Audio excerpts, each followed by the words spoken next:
자, 여러분 안녕하세요.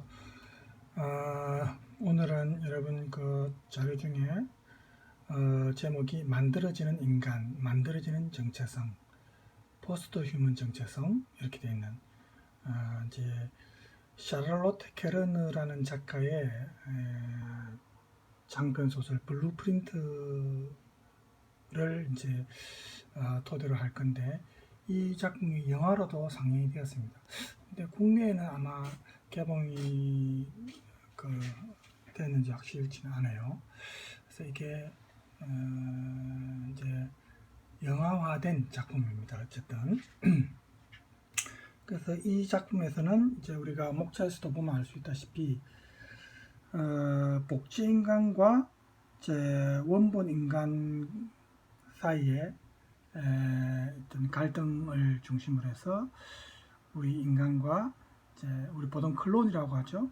그래서 이게 어떤 그 장점도 있겠지만 또 어떤 문제점이 있을 수 있는지 내용을 볼 예정입니다. 그래서 이제 텍스트만 보면 또 여러분이 지루하니까 제가 뭐 일단 동영상이든 그 사진 같은 걸 좀 찾아놨는데 일단 간단하게 그 초록을 여러분이 보시면 텍스트를 참조해서 보시면 이 글이 이제 포스트 휴먼 시대가 이제 우리가 맞이했는데 우리 인간에 대한 이해가 이제 과거의 어떤 우리 인간에 대한 이해와는 이제 많이 달라지고 있죠. 변화되고 있습니다. 그래서 이런 휴머니즘적 인간의 정체성, 과거에는 우리 인간의 정체성에 대해서 휴머니즘적 관점에서 보통 이해하려고 노력했는데 이러한 인간 정체성이 이제는 좀 무너져 내리고 있다. 그래서 생명공학이 과거의 우리 어떤 전통적인 관습적인 인간관의 어떤 토대를 흔들고 있습니다. 그래서 여기에서 우리 인간의 육체뿐만 아니라 우리 인간의 정체성도 역시 이제 복제가 가능하고,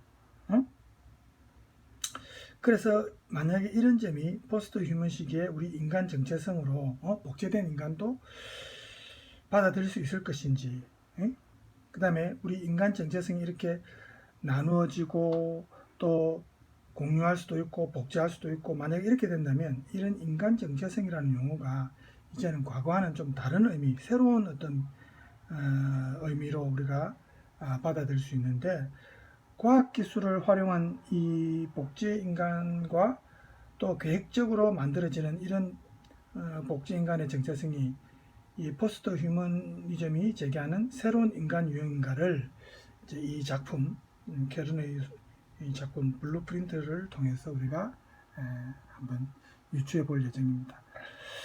그러면 여러분 그 작품 줄거리라든지 우리가 간단하게 여러분이 또 알고 내용을 보는 게 이해가 좀 되니까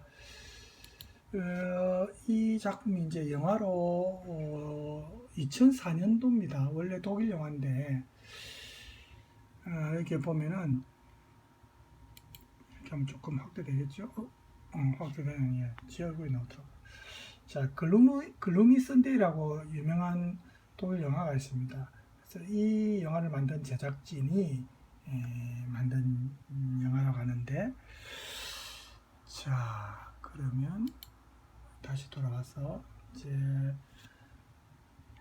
간단하게 한번 볼까요?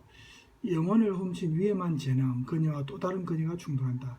여기서 그녀와 또 다른 그녀는 어머니와 딸입니다. 사실은 모녀지간입니다. 왜 이렇게 되느냐 하면은 지금 줄거리를 잠깐 여러분이 보면 이제 느끼겠지만,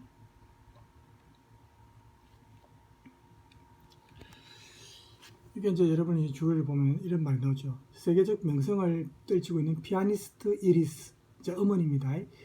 이리스가 다발성 경화증이라는 불치병 선고를 받고 이제 서서히 죽어가고 있습니다.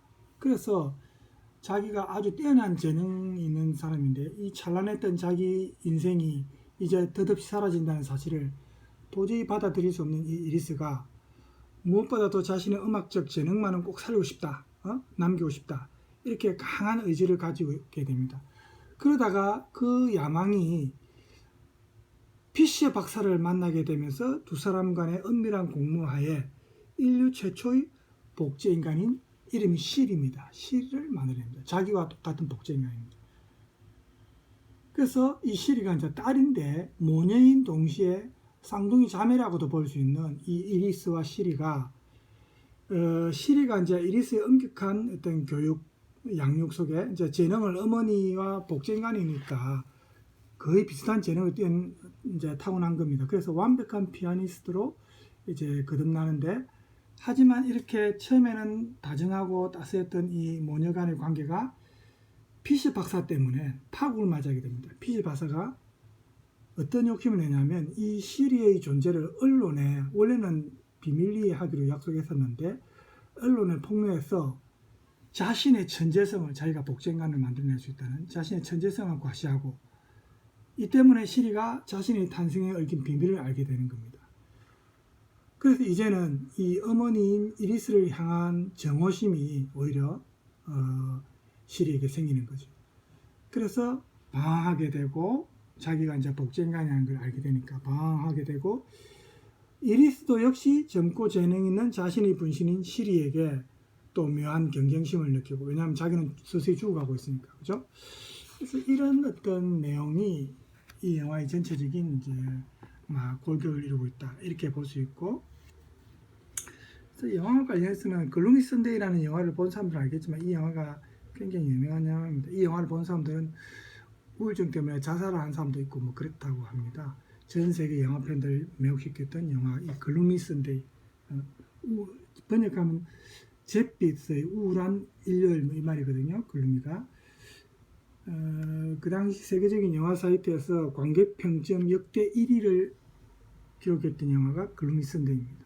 수백 명의 사람들을 자살로 이끈 전설적인 노래 글루미 선데이에 관한 실화를 바탕으로 해서 만들어진 영화가 이 글루미 선데이입니다. 그래서 한 여자와 세 남자가 벌이는 매혹적인 사랑 이야기가 2000년 국내에도 개봉됐는데 당시 우리 영화 팬들 사이에서도 거의 신드롬에 가까운 인기를 누렸었습니다. 자, 그래서 이 제작진이 이제 이 영화를 만들었다고 하는 게 또 조금 눈에 띄고, 그 다음에 이제 아까 말했다시피 베스트셀러 작품을 이 샤를로트 캐런의 똑같은 제목의 소설을 원작으로 해서 이제 만든 겁니다. 그래서 독일 청소년 문학상을 수상하기도 했습니다. 이 블루프린트가 전 세계 12개 언어로 번역 출간되었고 인간 복제가 우리가 이제 가까운 미래에는 현실이 될 수 있다는 그런 가정하에 쓰여진 작품이 블루프린트입니다. 우리가 오늘 하게 되는 제가 원문을 바로 보여드리겠습니다. 그래서 이 모녀지만은 동시에 일란성 상동이라고도 볼 수 있죠. 자매라고도 볼 수 있는 이 주인공들의 이야기를 우리가 설득력 있게 이 작품을 통해서 감정이 입되면서 수많은 독자들을 감동시켰고 이 소설이 자신을 복제해낸 여인의 죽음 후에야 자기 이리스가 이제 어머니가 죽은 이후에야 진정한 인간성에 눈뜨는 이 복제인간 시리의 해고 형식입니다. 자기가 과거를 회상하는 기억하면서 진행되는 그런 이제 줄거리인데 시리가 자신의 어머니이자 동시에 상둥의 언니라고 볼 수 있는 이 이리스를 향해서 사랑과 정오, 애정이라고 하죠. 애정이 뒤엉킨 그런 감정을 느끼면서 마침내 독립된 자로서 이제 새로이 거듭나게 되는 과정이 소설에서도 그렇고 영화에서도 그렇고 아주 섬세하게 이제 그려집니다. 그래서 이래 복제인간은 우리가 종교를 믿을 때도 그렇고 이 인간을 만드는 그런 신의 영역이다. 예전에는 그렇게 생각했죠.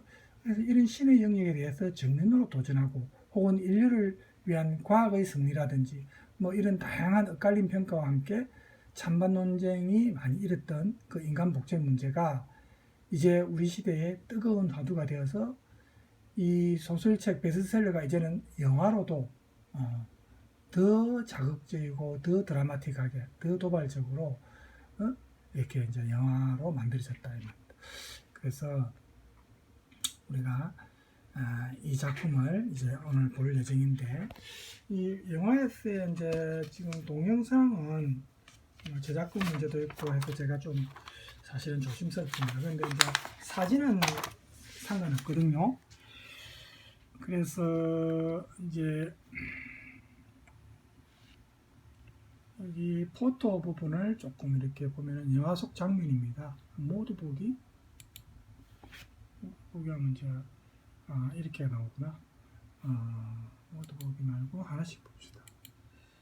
이제 요 이제 이리스죠, 어머니. 동시에 또 실이 있기도 하고, 여기 실입니다. 이제 어릴 때죠. 이제 어머니 이리스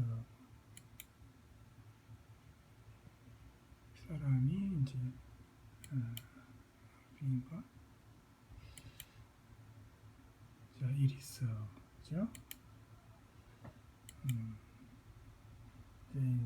좀 클로즈업된 이게 이제 영화 그 뭡니까 그 포스트입니다. 영화 포스터 블루프린트라는 프린터기 종류가 블루프린트가 있잖아요. 그죠? 그냥 그대로 하는. 그래서 우리가 이렇게 이제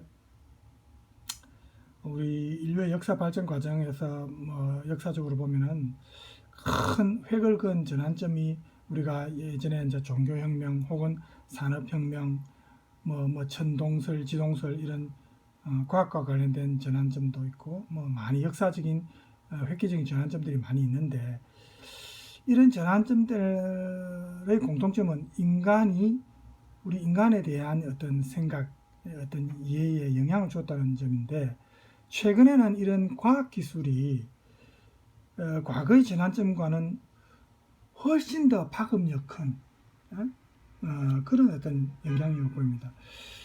예전에는 우리가 태어나는 것을 우리 텍스트에도 나와 있지만 유전적인 제비뽑기다. 제비뽑기 뭐 로또처럼 알 수 없는 거죠. 운입니다. 자기가 어떻게 태어나는. 뭐 정상적으로 태어나는 게 다행이지만 혹시 장애아로도 태어날 수 있고, 이건 자기 운이에요. 그죠? 그래서 이런 생명 창조의 근원적인 원리를 우리가 유전적으로 제비뽑기다 마찬가지다 이렇게 옛날에는 생각했는데, 이런 유전 그 공학을 비롯한 이런 생명과학이 이제 너무 발전하다 보니까 이제는 제비뽑기가 아니고 유전적으로, 이건 불확실한 거 아닙니까? 근데 이게 아니고 대신에 이제는 정확하고 안정적으로 계획적으로 유전적으로 이제 만들어낸다, 구성한다. 그러니까 새로운 인간을 생산한다는 것이 이제 가능해지는 그런 시대입니다. 물론 윤리적인 문제점이 있지만 그것 때문에 이제 종교인들이 결사 반대합니다. 종교인들은 이제 아무래도 자기 종교 신앙과 관련해서 믿음의 근간이 흔들릴 수 있는 거 아닙니까? 신의 존재를 부정하게 될 수 있으니까, 그죠? 그래서 이런 과학기술이 우리 인간에 대한 어떤 이해를 위협하고 새로운 인간이라는 것이요, 포스트 휴먼이라는 거죠. 그죠? 과연 어떤 인류인가 우리가 항상 이제 고민하게 되는 그런 어떤 문제를 이야기합니다. 그래서 우리가 앞으로 보는 이 작품도 그런 이 휴머니즘의 종말과 새로운 인간에 대한 어떤 관점을 논쟁을 불러일으키게 되는 이제 과거에 슬로트다이크 논쟁이라고 있는데 여러분 들어봤습니까? 그 논쟁이 이제 우리 텍스트에도 잠깐 언급되는데, 텍스트를 잠깐 볼까요? 이렇게 보세요.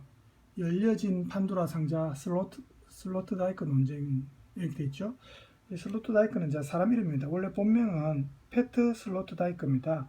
1999년에 독일에서 이 슬로트다이크가 강연을 합니다. 이 강연 제목이 인간 농장입니다. 여기 나와 있죠. 인간 농장을 위한 규칙이라는 강연을 합니다. 그래서 이제 이 강연에서 이 슬로터다이크가 휴머니즘을 인간 길들이기, 인간 농장이란 말에 벌써 포함이 되는 의미죠. 이렇게 설명했어요. 인간을 배양한다. 즉, 우리 휴머니즘이 인간 길들이기의 어떤 학파로서 실패했다면 무엇이 아직 인간을 길들이는가? 이런 그 하이데거가 한 질문인데, 여기에 이제 주목해가지고 휴머니즘이 결국은 우리 인간이 규정한 규율에 스스로를 길들이고 훈련시키는 교육수단을 적용하는 것이다. 결국 인간은 자기가 만든 농장에서 스스로를 양육하고 보호하는 존재다.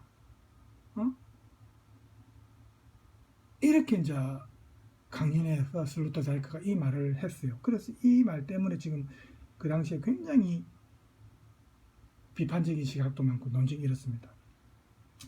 슬로터다이크가 이상적 휴머니즘을達成하기 위한 유일한 방법은 현명한 엘리트들을 양성해서 그 현명한 엘리트들이 교육을 시켜서 인간을 사육하는 것이다. 이렇게 주장했습니다. 이 현명한 엘리트를 양성하는 수단이 바로 유전자 조작이다. 유전자 조작을 통해서 초인적인 인간을 만들어내는 것. 그러니까 장애 하나, 지적 장애 하나든지 이런 나약한 열등한 인간이 아니고 초인적인 인간, 슈퍼맨 같은, 그죠? 그래서 사육만으로는 이 이상적인 그 휴머니즘에 도달하는 것이 불가능하기 때문에 과학기술을 이용하자고 합니다. 그래서 여기서 중요하게 대두되는 것이 생명공학에 기반을 둔 인간기술 규범이죠. 그래서 슬로터다이크가 유전공학을 이용해서 휴머니즘 이후의 인간성 만들기를 일종의 포스트 휴먼적 인간 혹은 새로운 정체성 이렇게 이제 정의를 내렸습니다. 그래서 이 슬로터다이크의 주장을 만약에 우리가 받아들인다면 인간은 생산도 되고 제작도 될 수 있다. 이런 가정을 해야 되는 겁니다. 인간 정체성도 역시 만들고 할 수 있다. 그래서 이게 포스트 휴먼적 인간 이해다. 자, 그러면 이거는 이제 우리가 가축을 키우고 이제 이렇게 했는데 우리 인간이 가축 키우는 것처럼 인간도 이렇게 양육할 수 있다고 하니까 얼마나 충격입니까? 물론 가축처럼 그냥 먹이만 주고 환경만 조성하는 게 아니고 교육이나 생명공학을 통해서 탄생시키는 거하고 또 교육을 통해서 더 업그레이드 시키고 뭐 이런 조금 더 복잡하지만은 어쨌든 기본적으로 보면 인간을 이렇게 만들어낸다는 건데 그래서 이게 찬반 논쟁이 뜨거워지고 이 슬로터다이크 주장에 대해서 에른스트 투겐트 하트는 자 우리 그 텍스트에도 나와요. 이제 논쟁의 중심에 보면은 에른스트 투겐트 하트라는 사람은 슬로터다이크가 도덕적 판단을 결정하기 위한 전제로 유전자를 명명하는 실수를 범하고 있다. 이렇게 이제 비판을 했고 또 루드그 호네펠트라는 사람은 인간 복제의 가장 큰 위험성으로 우생학적 관점의 부활을 지적한다. 이 부활이란 말은 과거에 있었단 말이죠. 과거에 히틀러 제3국 제국시대 때 우생학이라고 있었지 않습니까? 좀 더 강인한 인간, 나약한 인간들은 도태시키고, 그죠? 그리고 라인하르트 모어는 이 슬로터다이크가 생각하는 유전적, 생물학적 인간 만들기는 정말 파쇼적인 공포감을 일으킨다. 이렇게 비판했고, 윌겐 하버마스는 인간은 결핍 존재라는 그 아놀드 갤런의 명제를 슬로터다이크가 아무 성찰 없이 이용하고 있다고 비판했습니다. 즉 우리 인간 스스로가 완벽한 존재가 아니다. 항상 뭔가 부족한 결핍한 존재가 인간인데 이런 인간이 스스로 완벽해지려고 과학기술, 특히 유전공학을 이용해서 이러한 결핍을 메우고자 한다는 것은 정말 생각 없는 그런 주장이다. 이렇게 비판을 하는 겁니다. 그래서 여러 가지 이런 슬로터다이크와 관련해서 이제 논쟁이 뜨겁게 일어났는데 우리가 이제 인간이 이렇게 양육된다고 하니까 이제는 뭐 인간의 어떤 고유성이나 인간에 대한 어떤 그 휴머니즘적인 어떤 그런 애정 이런 게 이제 좀 훨씬 식죠. 식으면서 정말 우리 인간이라는 존재가 이런 존재밖에 안 되는가 허무감도 느낄 수 있고 사실은 그렇습니다. 그죠? 그래서 물론 반대 얘기만 있었던 건 아닙니다. 그 로널드 드위킨입니까? 이분은 유전공학의 발전이 이 소위 유전적 제비뽑기가 불러오는 유전적 다양성을 훼손하는 것도 아니고 어느 정도나 유전적 다양성을 위협하는지도 단순한 추측에 불과하다. 따라서 창조주의에 의한 생명 창조를 인간이 하게 되는 신의 역할을 하기가 조금 우리에게는 생소하고 낯설 뿐이다. 뭐 이렇게 두둔한 사람도 있습니다. 그죠? 그래서 이 사람의 주장은 우리 그 각주에도 나와 있죠. 제가 제 글 보여주겠습니다. 저기 화면상으로 이렇게 조금 여러분 잘 안 보이죠? 여러분 텍스트 출력한 사람은 바로 보시면 되지만 그 각주 8에 봐보세요. 왜냐하면 과학기술의 발전은 어느 시대나 그 시대의 규범적 지배적 가치관을 근본적으로 뒤흔들기 때문이다. 우리가 생명과학기술에 대해 갖는 두려움은 유전자 조작에 대한 두려움이 아니라 근본적인 가치관이 제공하는 명료성이 불명확해진다는 점에 대한 두려움이다. 그러니까 지금까지 전통적으로 우리가 인간에 대해서 가지고 있었던 어떤 생각, 그 가치관이 이제 흔들리는 거죠. 그렇죠? 그게 이제 가장 이제 우리가 두려워하는, 걱정하는 요소이기도 하고. 그래서 어쨌든 이 슬로터다이크의 주장을 비판만 하는 것이 아니고 이렇게 두둔하는 입장도 있었다는 거. 뭐 토마스 아사우 같은 분은 유전공학의 혁신과 성과는 바로 니체가 말한 초인의 등장 가능성을 열어준다. 초인이야말은 여러분 독일어로 위버 맨슈가 인간입니다. 위버 하면 뭘 초월한다, 뛰어넘는다는 뜻인데 위버 맨슈라는 단어가 이제 초인을 말하는데, 그래서 현명하고 지적인 인류를 위한 이 바이올로기즘, 이거를 슬로터다이크가 주장한 것이다. 약간 두둔한 입장이죠. 그래서 이렇게 찬반 논쟁이 이제 있었지만 물론 비판적인 그 입장들이 훨씬 더 많았겠죠. 그죠? 그래서 어쨌든 이런 논쟁의 핵심은 유전공학을 이용해서 인간을 만든다는 것. 그것이 과연 우리 인간의 존엄성과 정체성에 어떤 영향을 미치고, 또 유전공학을 이용한 새로운 인간 만들기 자체가 과연 도덕적으로 정당할까? 이런 문제. 그죠? 인간의 정체성과 이 인간의 존엄성이 이제 불투명해지고, 인간 주체와 또 타자의 고유성, 어떤 개성, 이런 게 불투명해지고, 결국 과학기술에 의한 정체성 복제 가능성도 일어날 수 있다는 거죠. 그죠? 그래서 이런 전통적인 인간 중심주의적 관점에서 볼 때 우리 인간의 고유한 가치가 조작된다든지 분할된다든지 이렇게 돼서는 안 된다. 이게 이제 비판하는 사람들의 주장입니다. 하지만 슬로터다이크는 인간을 사육되고 조작할 수 있는 대상으로 보기 때문에 이 사람의 주장은 휴머니즘의 가치와 이념에 대한 위협이죠. 반대되는 입장입니다. 그래서 우리가 인간 정체성 복제가 바로 휴머니즘이 가장 두려워하고 거부했던 우리 지금까지 인간 이후, 그게 이제 포스트 휴먼이죠. 포스트라는 단어 알죠? 이후라는 뜻 아닙니까? 인간 이후의 모습인가? 이게 우리가 포스트 휴먼이라는 게 결국 이런 인간을 말하는 건가? 우리가 의구심을 갖게 되는 겁니다.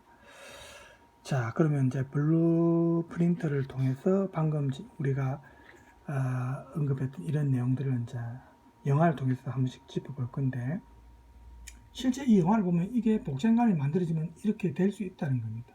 충분히 이렇게 될 수 있기 때문에 이 영화를 통해서 우리가 이제 추측을 할 수 있는 거죠. 이제 추측할 수 있는 거죠. 그래서 이제 여러분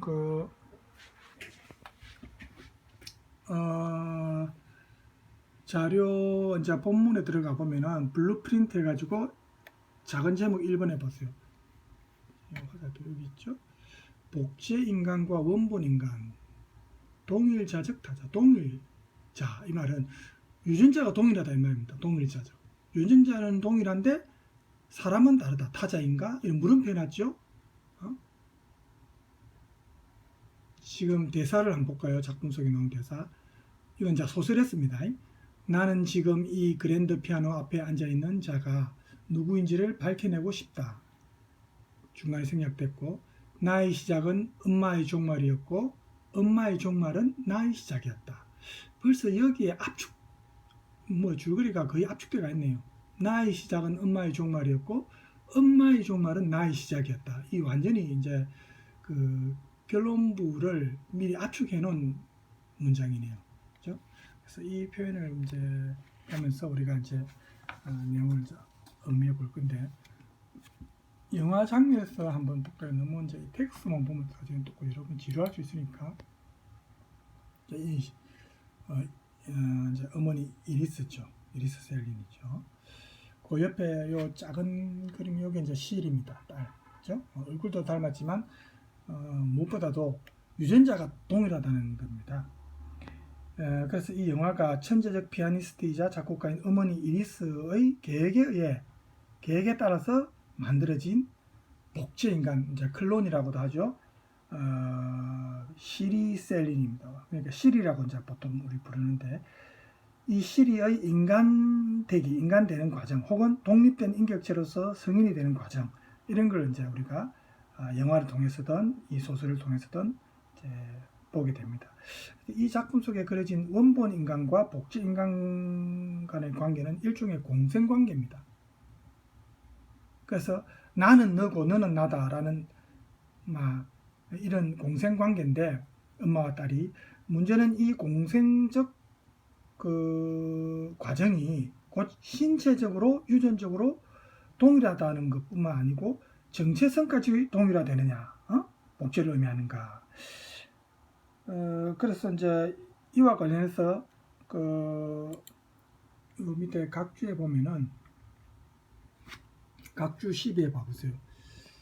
12에 보면은 이제 프랜시스 후쿠야마라는 이제 내가 이거 유전학 관련 그 박사인데, 이 사람이 한 말을 보면 인간의 정신이 백지 상태가 아니라 고도의 모듈형 기관이라고 설명하는 뇌과학에 대해서 이 사람이 주목을 했습니다. 뇌과학. 그래서 전체적으로 비추려면 이렇게 조금 멀리 해야 되겠네요. 여러분 글자 잘 보입니까? 그래서 이 성찰하고 발전하는 인간의 의식기관인 뇌는 과학기술의 발전으로 더 이상 해명이 불가능한 그런 신체기관도 아니고, 포스트 휴먼이 도래하는 시기에 우리 인간 의식은 과학적 연구 대상이 될 수 있다, 이렇게 말을 했습니다. 그래서 후쿠야마가 이름 보면 일본계 같네요. 우생학과 복제로 설명되는 이 바이오 공학기술 시대를 인간의 본성을 얻고자 하는 싸움이 시작되는 시대다, 이렇게 말을 했습니다. 그래서 인간의 어떤 지금까지의 어떤 품위, 인간에 대한 어떤 존엄이 신의 초월성으로 보장을 받았지만, 포스트 휴먼 시대에는 이 유전자 기술이 신의 의지를 이제 꺾어버리는 거죠. 그래서 후쿠야마는 바이오 공학 기술은 우리가 휴머니티를 상실하도록 만들 것이다, 이렇게 이제 얘기를 합니다. 이 말에 어느 정도 여러분 공감하십니까? 아마 진짜 이렇게 될 확률이 높죠. 그래서 이제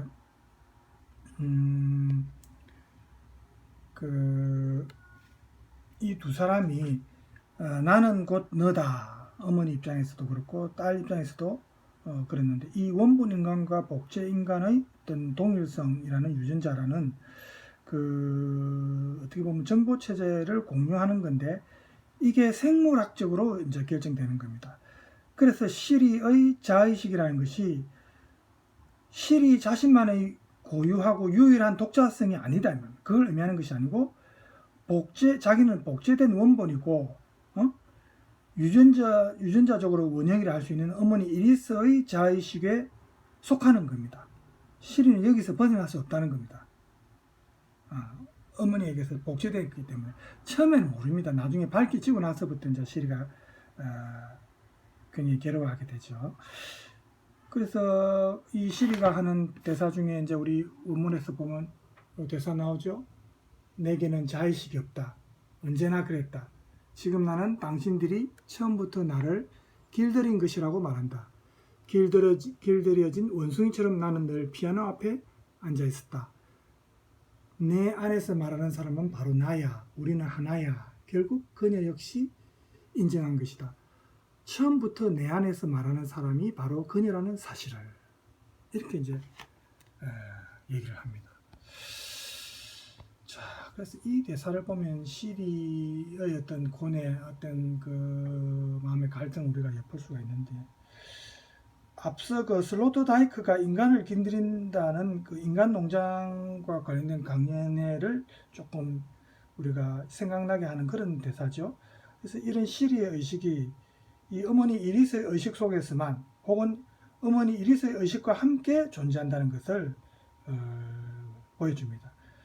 그래서 슬로트다이크가 주장한 것처럼 이런 인간 길들이기가 결국 휴머니즘의 가치라고 만약에 우리가 전제를 한다면은 이 복제인간인 시리의 자의식과 정체성은 자신을 스스로 길들이기에 노출시킨 겁니다. 그죠? 자기 스스로가 하는 것이 아니고 여기에 이제 노출돼 가지고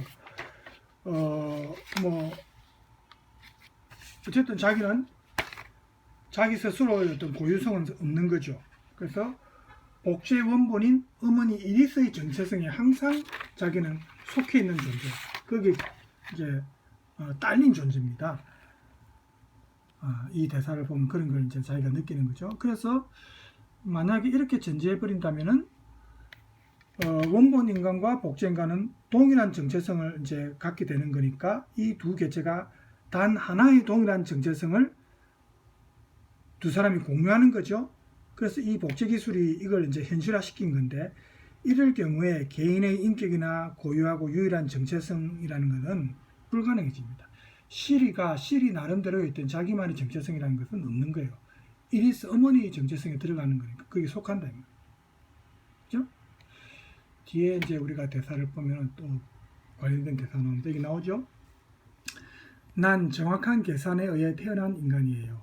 맨 처음부터 예측 가능하고 예견할 수 있는 그런 인간이죠. 엄마는 자신의 프로그램에 가차없이 나를 종속시켰어요. 엄마의 프로그램이 모든 것을 결정한 것이죠. 자, 이렇게 말합니다. 그죠? 앞서 말한 그 대사와 거의 같은 맥락이라고 보여지는데 이 시리의 정체성이 원본인 이리스한테 귀속되기 때문에 태어날 때부터 울음소리도 시리의 울음소리도 역시 어머니 이리스에게 속합니다. 시리는 출생할 때 다른 사람과 다르게 울음소리를 낼 수가 없는 겁니다. 어머니의 울음소리가 똑같이 세상에 태어날 때부터 모든 아이들이 울음소리를 낼 때 다 조금씩 다릅니다. 우리가 들을 때는 응애 응애 뭐 비슷하게 들리겠지만 그죠? 그러니까 애기 자체가 다 자기 권리를 갖고 태어나는 건데 시리는 처음부터 그런 권리를 박탈당한 거다. 엄마가 처음부터 박탈했다. 이렇게 이제 보는 거죠. 그래서 이리스가 이 시리라는 복제아이를 만든 것은 아까도 얘기했지만 그 다발성 경화증이라는 그 질병 때문에 자기가 죽음을 맞이하게 될 것이기 때문에 생명이 유한하다는 그 이제 인식을 한 이리스가 자신을 복제해서 그 생명의 한계를 극복해 가지고 자신의 재능을 살리려고 불멸의 존재가 되기를 꿈꾸는 시리를 통해서 그죠? 그게 이제 이 복제인간의 탄생의 이제 시발점입니다. 이것은 창조론이나 인간 중심적인 시각이 아니고 과학적인 유전자 결정론에 의한 것입니다. 그렇죠? 우리 대사에도 이제 밑에 보면 나옵니다. 여기 나오죠. 유전자가 우리의 삶의 시간까지 조절하고 있거든. 이리스가 설명했다. 시리, 너가 있기 때문에 나는 결코 죽지 않는단다. 나는 너고 너는 나니까 말이야. 이렇게 말합니다. 응? 그래서 이런 걸 들으면 시리 입장에서는 굉장히 자기 정체성에 대해서 이제 그 좌절감을 느끼는 거죠. 유전자 정보가 인간의 생명과 삶을 결정한다면 이 복제인간인 시리의 어떤 몸도 그렇고 그 삶도 그렇고 모두 원본인 이리스와 똑같은 겁니다. 똑같이 재현되는 겁니다. 그래서 시리는 여기 제목처럼 블루프린트입니다. 시리는 이리스의 청사진 블루프린트입니다. 엄마의 DNA가 기본적인 그 설계도면은 시리의 DNA는 거기에 복사된 청사진입니다. 그러니까 원형에서 찍어낸 복사본이다 이 말이죠. 엄마 유전자를 엄마 유전자의 복사본이다 이 말이죠. 그렇지만 시리는 이러한 복사본의 의미를 나중에 인식하게 됩니다. 피아노 콘서트 연주회에서 시리는 자신이 어머니 이리스에 기생하는 우리 영화 기생충도 기생충이라는 제목 자체가 이제 그런 의미가 있지만 어머니 이리스에 기생하는 즉 이리스 어머니가 존재해야만 자신의 존재가 설명이 되는 그런 마치 꼭두각시 인형과도 같은 존재다 자기가 그렇게 이제 자기가 인식을 하게 되는 거죠. 그래서 이걸 보면은 이제 앞서 나왔던 그 뭡니까 슬로트다이크가 주장했던 그죠? 유전공학을 이용한 새로운 정체성 또는 새로운 인간상의 출현 뭐 이런 게 이제 복제를 하게 해준 원본에 귀속되기 때문에 그런 존재입니다. 불완전한 존재다. 그래서 시리는 자신의 정체성에 대해서 이제 의문을 갖게 되고 오로지 엄마로부터의 독립과 분리를 통해서만 자신의 정체성이 가능하다는 것을 이제 인식하게 되죠. 그래서 슬로트다이크가 요구하는 생명공학에 기반을 둔 인간 기술 규범을 이런 새로운 독립적 정체성을 소유한 인간 출현에 적용하는 것은 사실 불가능합니다. 그 이유는 복제 인간에게는 고유하고 독립된 나라는 그런 의식이 존재할 수 없죠. 나라는 것은 오로지 원본 인간에게만 해당되는 겁니다. 그죠? 그래서 이런 게 이제 시리가 굉장히 괴로워하는 그 원인이 되고 그 관련해서 이제 이런 대사가 있죠. 당신들은 우리 복제된 존재들이 결코 소유할 수 없는 그 어떤 것을 갖고 있다. 바로 나라는 절대적인 확신이다. 당신들의 삶이 지속되는 매 순간마다 자신이 유일한 존재라는 확신을 호흡하는 것이다. 복제 인간에게 나라는 것은 존재하지 않는다. 이렇게 얘기합니다. 그래서 이 어머니는 이리스는 뭐 자기의 재능이 유지된다, 자기의 천재적인 그 피아니스트의 재능이 유지된다는 점에서 이리스는 사실 뭐 크게 자기가 뭐 불만이랄까 거기에 대해서 어떤 갈등은 이리스는 있을 수 없죠. 없는데 문제는 이제 시리가 가장 이제 삶에서 괴로워하는 부분이 이제 그럼 여기 이제 영화 속의 장면인데 어머니 이리스와 시리 어릴 때 보세요. 실제로 조금 닮은 사람을 물론 선택을 했겠죠. 영화를 찍을 때. 그렇죠? 어릴 때 모습인데 좀 닮은 것 같습니까? 예. 자, 어릴 때 시리입니다. 그럼 엄마는 죽어? 어머니는 다발성 경화증이라는 점도 나중 죽죠. 너가 살아있는 한 엄마는 안 죽어. 넌 내 생명이야. 이런 대사 속에 이제 사실은 암시되고 있는데 아직은 이때 시리는 이제 모를 때입니다. 자기가 복제 인간이라는 사실을 모를 때 이제 대사죠. 그래서 어쨌든 복제의 원본인 이리스가 자기 복제를 통해서 죽음을 극복하겠다는 생각은 오히려 이 복제된 아이가 이 원본과의 분리를 통해서 비로소 해방감을 느끼고 진정한 인간이 된다라는 어떻게 보면 좀 역설적이죠. 그런 결론을 우리가 생각할 수 있는 겁니다. 그래서 이 이제 이리스와 시리, 즉 원본 인간과 복제 인간 사이의 갈등은 생물학적인 인간 이해 그리고 사회화 과정에서 우리가 추론해주는 인간 이해 그런 어떤 두 측면 사이의 갈등인데 인간을 유전자에 의해서 규정된 존재로 파악할 것인가 아니면 유전적 요인과 사회문화적 어떤 요인, 주변 환경적 요인이 상호작용을 해서 이루어지는 것인가 이렇게 우리가 두 가지 입장을 사실은 생각해 볼 수 있는 겁니다. 그렇죠? 그래서 저는 인간이 태어날 때 물론 상동이로도 태어난 사람 많죠. 상동이하고도 우리가 연상을 시킬 수 있는데 일란성 상동이도 있고 이란성 상동이도 있지 않습니까? 그죠? 그래서 이 상동이들이 물론 살아가면서 다른 한쪽이 뭐 불길한 어떤 느낌을 갖게 되고 사고가 나면은 나머지 한쪽이 그런 느낌을 갖는다고 하죠. 유전적으로 비슷하니까 아마 그게 가능한데 이란성 상동이는 또 좀 달라요.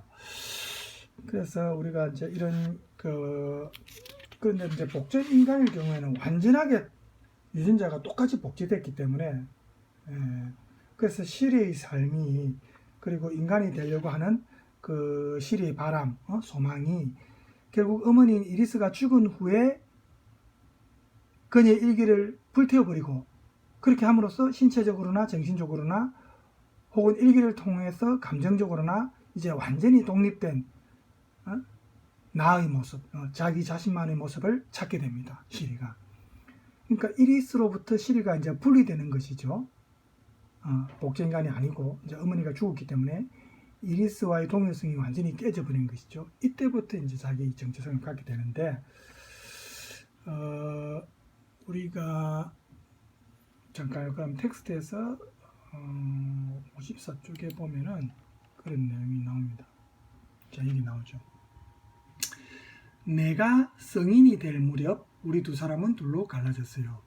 내가 드디어 모든 사실을 파악하게 되고 불화가 시작될 수밖에 없는 순간이 마침내 다가온 거예요. 이런 대사가 있습니다. 그래서 이렇게 이리스와 시리가 이제 분리되고 동일성이 파괴되면서 시리는 태어날 때 울지 못한 울음을 그때서야 이제 울 수 있습니다. 신생아의 울음은 원래 신생아 자체의 고유한 어떤 권리인데, 시리는 이제야 진정한 인간이 돼서 자신만의 두 번째 삶을 살 수 있게 되는 겁니다. 어머니가 이제 죽게 되면서 이제 자신의 삶을 살게 되는 거죠. 그래서 여기 대사에 나오죠. 마침내 시리의 눈에서 눈물이 흘러내렸다. 시리는 이제야 비로소 울 수 있었다. 시리는 이제야 혼자 살 수 있게 되었다는 기쁨에 눈물을 흘렸다. 태어난 지 거의 22년이 지난 6월의 어느 여름날, 나는 생전 처음으로 거짓말을 하지 않으면서 나라고 말할 수 있었어요. 나는 드디어 나가 된 거예요. 나는 처음으로 나누어지지 않는 존재가 되었어요. 마침내 나라는 개인이 된 것이죠. 중간 생략하고, 이날 나의 두 번째 삶이 시작되었어요. 자, 이렇게 이제 새로운 삶이 시작되는 겁니다. 지금 어머니와 이제 딸이 어렸을 때 모습이고, 그죠? 자, 이거는 또 연주에서 이제 이리스고 저 시리죠. 연주에서의 어머니와 딸의 모습입니다. 그래서 이렇게 복제 원형과의 분리를 통해서 새로운 인간으로서의 나를 느끼는 시리는 나라는 인간의 삶을 새롭게 이제 새롭게 설계해야 됩니다. 이제 시리는 복제 원형인 어머니의 음악과 피아노가 아니라 자기는 미술을 선택합니다. 또 시리의 자아의식은 복제 원형인 어머니의 삶과 그 어머니의 자의식으로 회귀하는 것이 아니고, 되돌아가는 것이 아니고, 복제 인간적인 새로운 모습으로 그려집니다. 복제 인간이지만 새로운 모습이라는 겁니다. 이제 미술로 자기는 재능을 다른 쪽으로 돌리죠. 그 텍스트에도 나옵니다만, 23살이 되면 시리는 이제 정식으로 예술 공부를 시작하게 될 것이다. 미술은 단지 시작에 불과했다. 시리는 새로운 것을 실험하고 새로운 형식을 발견하고자 하는 의욕에 넘쳤고 주체할 수 없는 기쁨을 느꼈다. 이제 모든 것은 달라져야만 한다. 더 용기 있고 더 과격한 모습으로. 그녀의 예술이 어떤 특징을 갖게 될지 야네가 물었다. 시리가 뭐라고 대답했냐면 복제인간적이겠지. 복제인간적, 이 말이 어머니 이리스와 똑같은 말은 아닙니다. 어머니 이리스는 이제 존재하지 않습니다. 자기는 비록 복제인간이지만 복제인간적이란 말은 새로운 어떤 자아죠. 복제된 인간이지만 그 복제된 인간으로서의 새로운 자아입니다. 그래서 여기서 복제인간적이다 이렇게 말을 했습니다. 그래서 시리가 선택한 이 복제인간적이라는 정체성은 분명히 이리스의 정체성, 어머니의 정체성과는 다릅니다. 복제인간적이라는 표현은 인간 정체성의 변형된 모습입니다.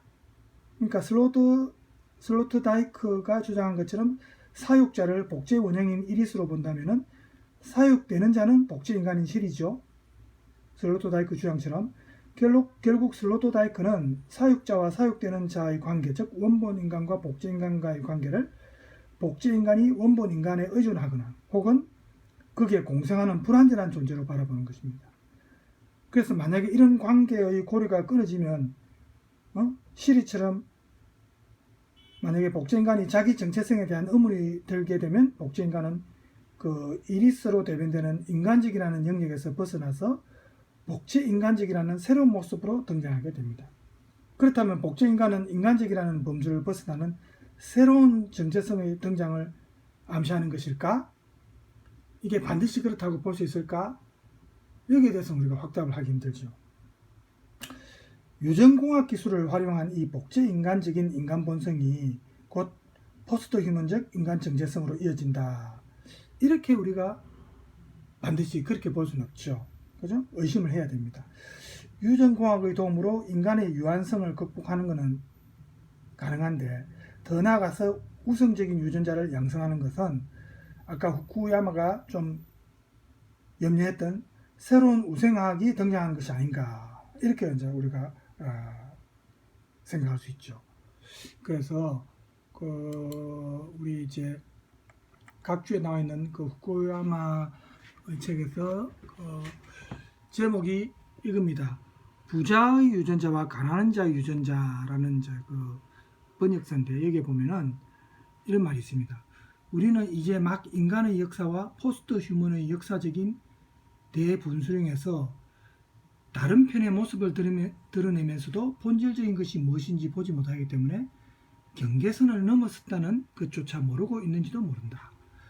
과거의 우생학이 적합한 자를 번식시키고, 즉 건강하고 지적으로 뛰어나고 신체가 건강한 자를, 그죠? 우생학적으로 적합한 자를 번식시키고, 부적합한 자, 장애나 지적 장애나 신체적 장애가 있는 사람을 도태시키는 이런 지속적 선택을 필요로 하는 것이었다면, 새로운 우생학은 원천적으로, 그러니까 원칙적으로 모든 부적합한 자들을 가장 높은 유전자 수준으로 변화시키는 겁니다. 그게 허용되는 겁니다. 그게 이제 유전적으로 가능하다는 겁니다. 개인적으로 나는 미래 유전공학을 가리키는 용어로 부정적인 의미를 내포하는 우생학이라는 용어 대신에 계량이라는 용어를 사용하고 싶다. 계량. 영어 원어는 이제 브리딩이라 되어 있죠. 브리딩, 계량. 좀 향상시킨다는 의미죠. 이 계량에는 국가 주도라는 의미는 전혀 없다. 대신에 유전공학의 탈인간화라는 잠재성을 암시한다. 인간에서 벗어난다 말이죠. 탈인간화. 유전자 조작에 의해서 이제 만들어진 거니까, 그죠? 탈인간화다, 이렇게 이제 설명하는데, 그래서 이런 어떤 유전공학의 도움으로 인간의 유한성을 극복해가지고 우성적인 그 유전자를 양성하는 것이 후쿠야마가 걱정하는 새로운 우생학의 등장이다, 이렇게 이제 본다는 거죠. 왜냐하면 휴머니즘적인 어떤 정체성이나 또 복제인간적인 정체성이 서로 공존하는 상태, 그죠? 복제인간하고 같이 이제 살 때를 말하겠죠, 우리 인간이. 이런 공존하는 상태를 일종의 포스트 휴먼적 정체성으로 우리가 이제 만약에 가정한다면은, 그거는 인간이라는 것이 그 자체가 결코 누구에 대한 도구 수단이 되지 말아야 한다는 것을 포기하는 경우에만 가능한 겁니다. 그죠? 과학기술이 발전해가지고 새로운 인간 정체성을 이제 낳는다고 할 때, 자연적인 생식에 의한 우리 인간의 존재는 이제 잉여적인 존재, 잉여적이란 말 알죠? 이제 남는 존재 아닙니까? 잉여적 존재가 된다는 그런 의미.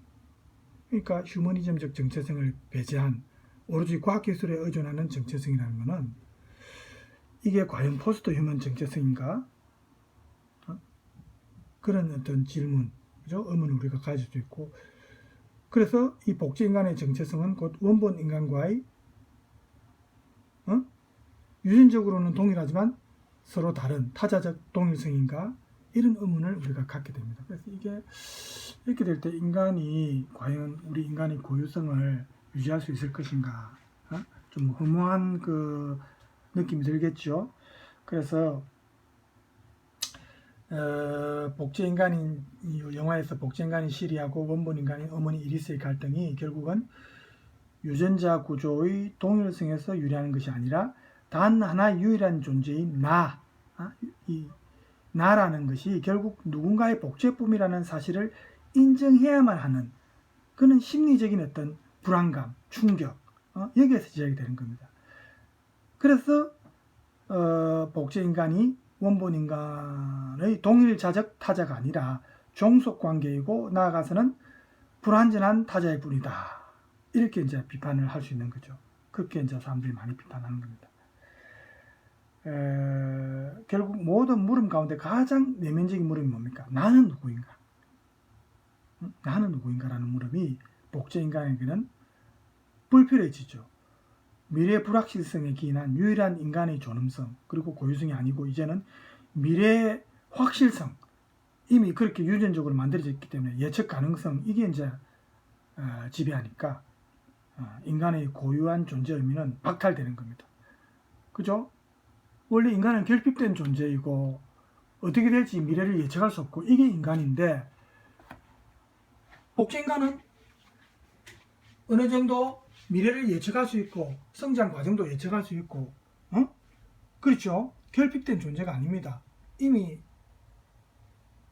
계획해서 유전적으로 복제했기 때문에 이미 다 원본 인간과 거의 동일하다는 것을 우리가 알고 있지 않습니까? 그렇죠? 그게 차이입니다. 자, 시간이 벌써 50분이 넘어서 제가 오늘 다 하지를 못했고, 다음 시간에는 우리 텍스트 56쪽에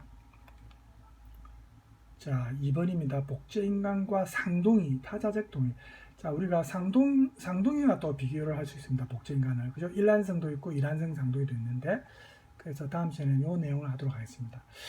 그래서 영화 동영상을 구하면 제가 영화도 좀 보여드리고 싶은데, 설사 구한다 하더라도 또 저작권 문제도 있고 조금 그렇긴 해요. 우리가 이제 어느 정도 줄거리를 알고 있으니까, 그죠? 작품 줄거리를 알고 있으니까, 제가 나중에 보고 영상이 구해지면 조금 보여드리도록 하겠습니다. 일단 오늘 여기까지 하고 다음 시간에는 56쪽에서 시작하겠습니다. 자, 여러분 오늘 수고 많았습니다.